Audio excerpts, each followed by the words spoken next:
علی علیہ السلام نے ایک بچہ بچ گیا تھا، عبداللہ 2 سال کا، تو آپ نے فرمایا میرا بچہ مجھے ملا تھا، باپ بھی تو تھے، میرے باپ کو اچانک ہارٹ اٹیک ہوا، میری ایک بہن لاہور تھی، ایک فیصلہ کہتے کہتے مر گیا، میری دھیاں میں نہ ملا دیو، میری دھیاں میں نہ ملا دیو، دھیاں بیٹی کہتے ہیں مر نہیں پہنچ سکی، مر گئے۔ تو آپ نے کہا یہ معصوم بچہ ہے، اس کو کوئی کیا کہے گا؟ تو عبداللہ کو لایا گیا اور آپ زخموں سے چور بیٹھے تھے، تو آپ نے عبداللہ کو اپنی گود میں بٹھایا اور ان کو پیار کیا، سر پہ بوسہ لیا اور اس کو ایسے دیکھ رہے تھے۔ ادھر حرملہ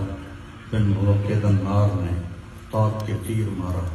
وہ تیر اوپر چلا جاتا، دائیں بائیں چلا جاتا، پر میرے رب کو بھی اور امتحان منظور تھا، سیدھا یہاں آ گیا اور یہاں سے پار ہو گیا اور خون کا فوارہ ابلا۔ تو آپ نے اپنی ایسے لب میں لے کر یوں کیا، یا اللہ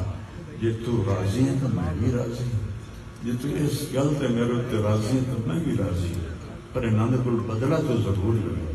اور خون اچھال دیا، اور پھر وہ بھی شہید ہوئے اور ان کے بیٹے بھی شہید ہوئے، ان کے بھتیجے بھی شہید ہوئے، ان کے 5 بھائی شہید ہوئے۔ تو بھائیو،